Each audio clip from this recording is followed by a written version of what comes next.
Hi everybody and welcome to Mother-in-Law Tales.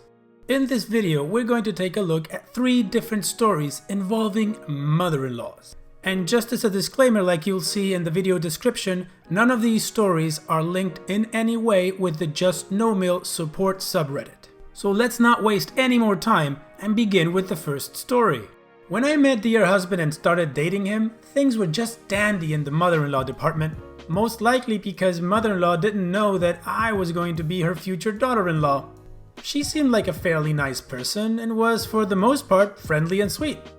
Needless to say, as soon as we got engaged, that all changed. Suddenly, nothing I did was right. I came from a single-parent home. Bad. I didn't have much college. Bad and bad. I had dyed auburn hair and a well-concealed tattoo. Bad, bad, bad. And I was an atheist, so beyond bad. Mother-in-law started making little snide, mean-spirited remarks when dear husband-to-be wasn't around. And when I would tell him about these things, he would respond with a "you're blowing it all out of proportion" line. And then comes the wedding planning. What I wanted was a small, intimate gathering on the lake in the summer with a big, fun party afterwards. What mother-in-law wanted was a big church wedding, big elaborate reception for a few hundred of her closest friends and relatives. So, what did I end up with? I'll give you 3 guesses and the first 2 don't count. I tried to compromise. I got a church, non-denominational. I got a reception hall. None of these were in my hometown where I could have easily planned a wedding because I would have known what everything was. Nope. It had to be in her hometown. I ordered the invitation. She gets mad because their names are not on it.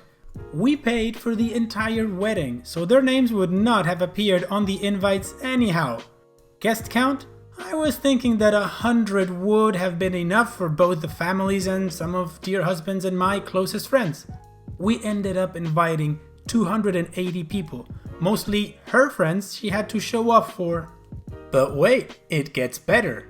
I brought my best friend and 2 cousins over to look for bridesmaids' dresses. Sister-in-law couldn't make it out to my hometown where everybody else lived, only to later have it reported to me that my friend and cousins were freaks.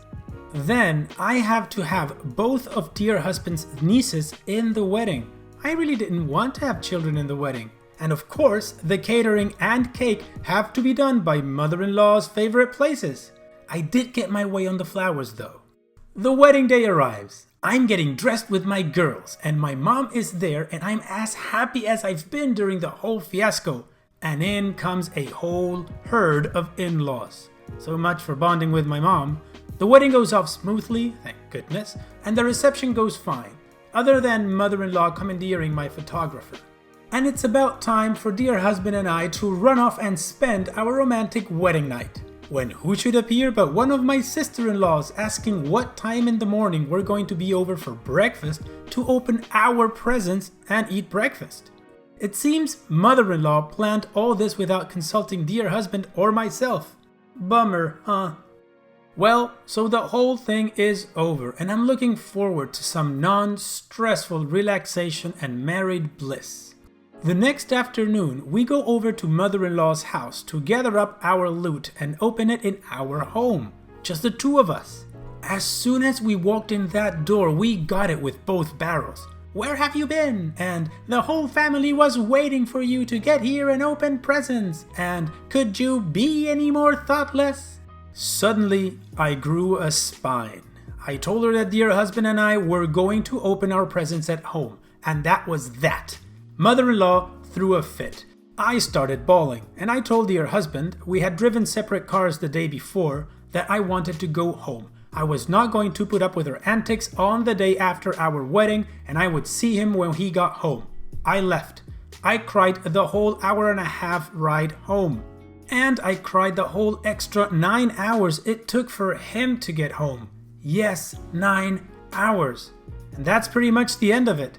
I don't go over to the in-laws' home that much. I know dear husband wants me to, but I don't care to get stomped on all over again.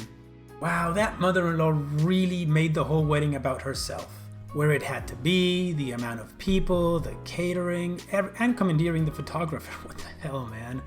Ah, poor bride. That sucks.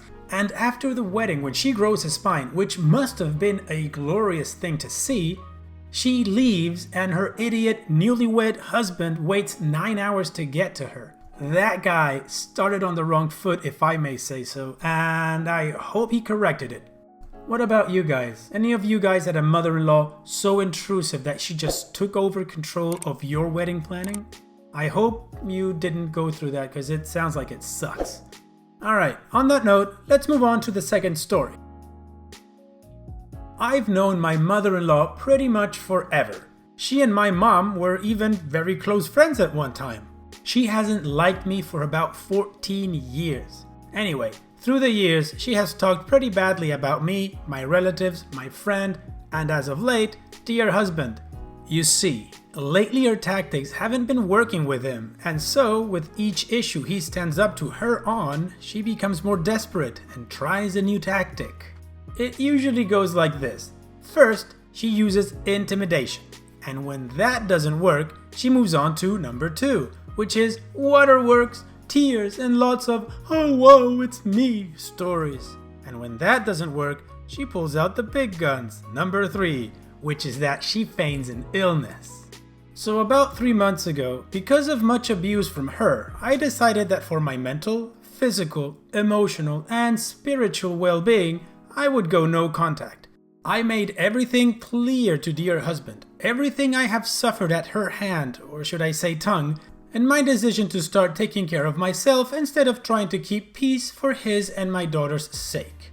So he agreed that I should do whatever was necessary for me to take care of myself, and I made it clear that I would not try to stop him from seeing her or from him taking our daughter to visit with her. Because of circumstances, dear husband ended up telling her that I had decided to go no contact with her until things were straightened out.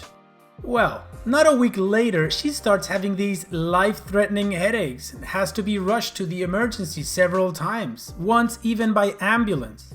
Well, he makes a few trips to the hospital and to her house, and I began to feel guilty about not going to see her or to support dear husband at the hospital. But there was also a part of me that felt that this was a drama tactic. I feel no desire to participate in this tragic scene, so I don't. Well, this goes on for about 4 weeks, and of course, CAT scans, MRIs, blood tests, spinal tap all show nothing. I'm sure mother-in-law had real pain, but I feel it is a self-inflicted pain. Not being able to control when that is what you want and what you are used to can be very painful. The next thing I know, she's blaming me for the headaches. She's telling mutual friends that I have caused her so much emotional stress because everything I do puts a wedge between her and her son and his daughter, and she can't take it anymore. When I decided to go no contact with her, I made a promise to myself that I would no longer keep what she and her family did and said to and about me to myself. I would now share with and confide in dear husband all my experiences, including the ones involving her. By the way, this has been one of the better decisions I've made regarding my mother-in-law. So I told him the latest rumor regarding me being the cause of her illness, and when I did, he told me that he had already addressed this. He told her that he would no longer sit back and watch her hurt me, that he watched me do everything in my power to try to make things work, and that he felt that there was nothing more I could do to try to make things better. He also told her that it was her actions that affected the relationship with her son and granddaughter, not anything I've done. So he put the ball in her court, and I couldn't be more happy about that. It's taken 5 years and 8 months, but he finally spoke up on my behalf. This from a man who said, when we were first married, it's just easier to go along with her than to fight with her. That's what we all do. My mother and aunt gave me the best advice. Never scream and yell at him about what his mother really is. Let him see it for himself. The screaming and yelling and fighting just distracts him from seeing a clear picture.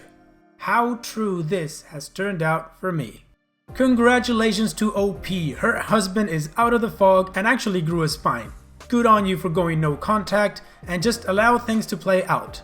The good thing is that mother-in-law, was manipulative and controlling, but wasn't crazy, or she probably would have done a lot more stuff to blow up your relationship. So yeah, good on you, you got through, congratulations. What do you guys think? Do you think the mother-in-law deserves an Academy Award nomination for her life-threatening headaches that even got an ambulance to take her to the ER? Okay, before we continue, I wanna stop and remind you guys to not forget to go to the Lost Genre subreddit. I'll leave a link in the description so you guys can join the community there, and if you have any stories you'd like for me to feature in the videos, just go ahead and write it there. Alright, anyways, let's move on to the third and last story.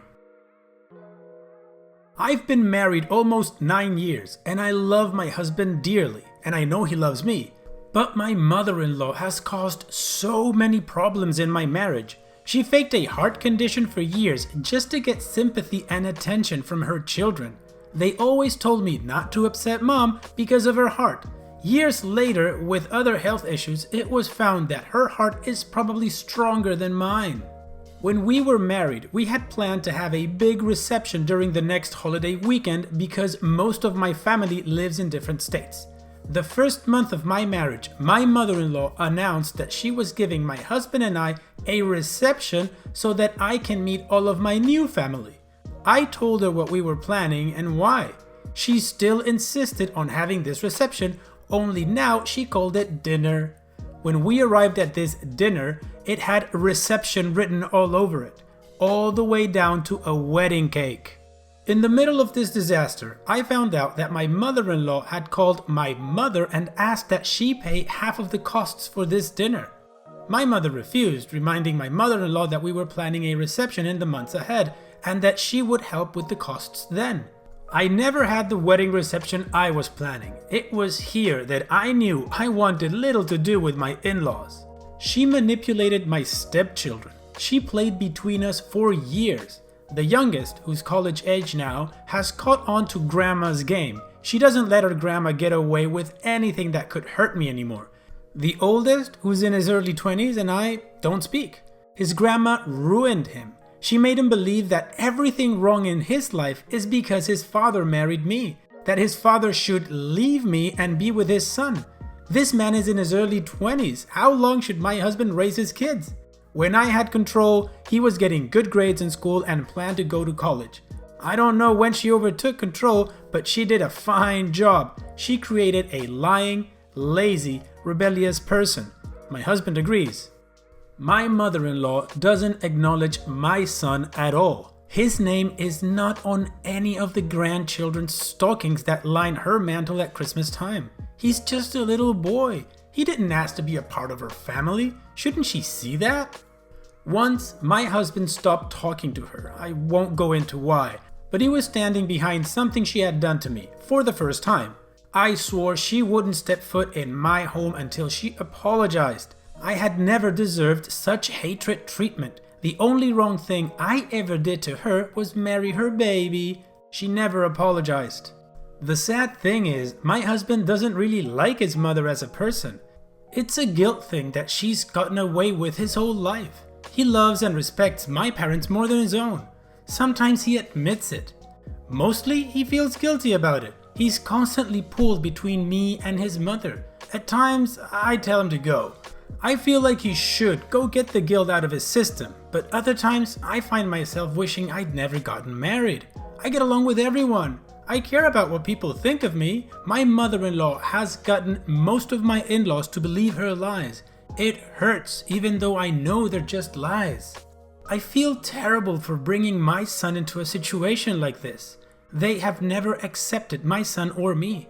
Yet my whole family treats my stepchildren as if they were born to me. It's heartbreaking. I wanted to go back to my maiden name. I felt since I wasn't accepted by my husband's family, I didn't want to carry their name. My husband was crushed, but it's how I honestly feel. He won, for now.